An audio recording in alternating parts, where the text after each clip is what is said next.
Shalom, apa kabar adik-adik? Kita berjumpa lagi di podcast Malang Youth Center.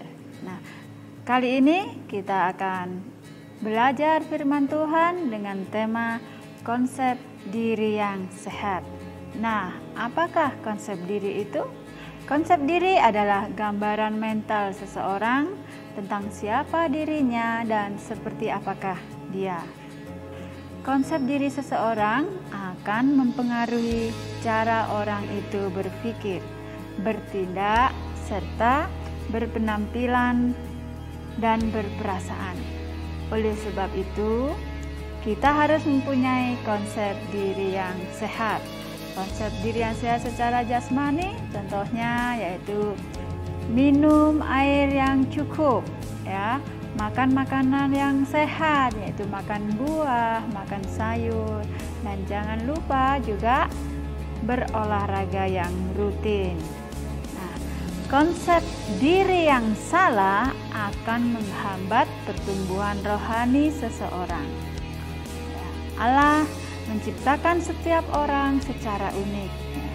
Ada yang berambut lurus, berambut keriting, ada yang mata sipit, mata bulat, ada yang kulit putih, kulit hitam.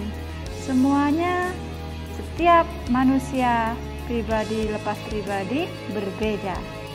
Nah, tetapi seringkali seseorang merasa lebih baik dibanding dengan yang lain, atau sebaliknya, ya, merasa dirinya kurang berharga dibanding dengan orang lain.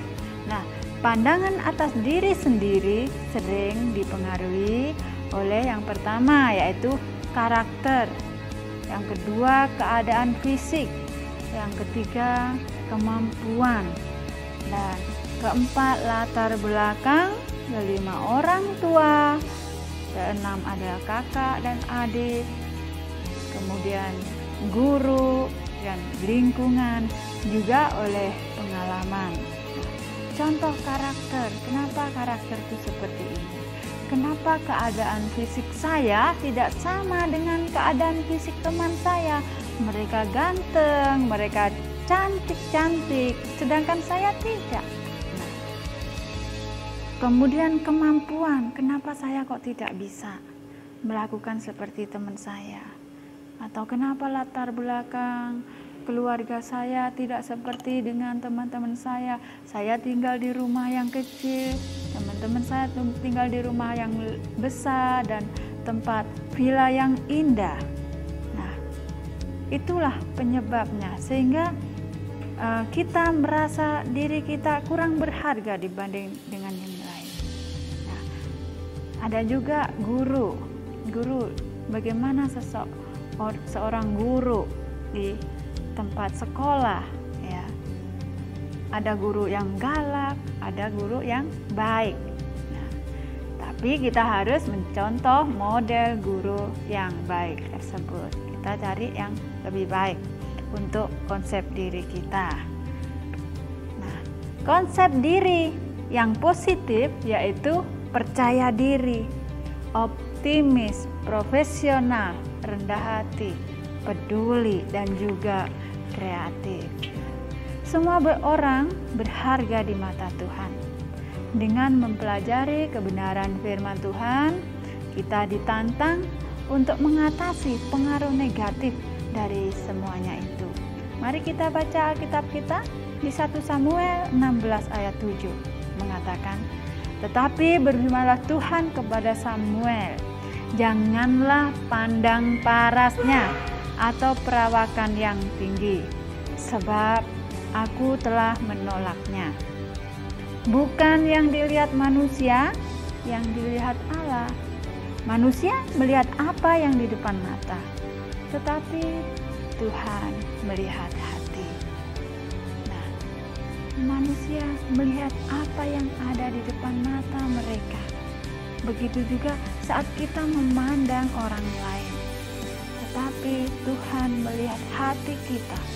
Di dalam 1 Korintus 6 ayat 19 sampai 20 mengatakan, muliakan Allah dengan tubuhmu, sebab segala perbuatan dapat kutanggung di dalam Dia yang memberi kekuatan kepadaku. Nah, bagaimana Rasul Paulus memandang kelemahan dan kelebihannya? Di dalam 2 Korintus 12 ayat 9 sampai 10 mengatakan, cukuplah kasih karuniaku bagimu, dalam kelemahanku kuasa Kristus turun menaungiku. Nah, di saat aku lemah, maka aku kuat. Inilah kasih karunia Tuhan itu cukup, ya, Paulus mengatakan itu. Nah, sekarang bagaimanakah campur tangan Allah atas kehidupan orang percaya? Di dalam Roma 8 ayat 28 mengatakan, Allah turut bekerja dalam segala sesuatu. Nah, adik-adikku yang terkasih dalam Tuhan Yesus, nah, yang pertama, hidup yang berkenan kepada Tuhan adalah hidup yang mengandalkan Dia. Dalam diri kita ada kelemahan. Tuhan izinkan agar kita tetap berharap pada anugerah-Nya. Jadi, apapun yang terjadi dalam diri kita, baik atau buruk, bukan sebuah kebetulan yang terjadi begitu saja. Namun, semua itu tidak terlepas dari rancangan Allah. Dari sini, firman Tuhan yang bisa kita dengar hari ini kiranya dapat memberkati kita semua. Nah, mari kita berdoa. Terima kasih Tuhan untuk firman Tuhan yang membimbing, memimpin kami pada hari ini. Ajar kami agar mempunyai konsep diri yang sehat, agar hidup kami berkenan kepada Tuhan. Ajar kami Tuhan untuk tetap mengandalkan Tuhan, karena di dalam Tuhan kekuatan nyata. Terima kasih ya Bapa. Inilah doa kami. Ampunlah kami akan segala dosa dan kesalahan kami.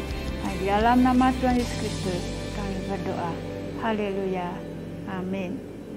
Oke. Tuhan Yesus memberkati.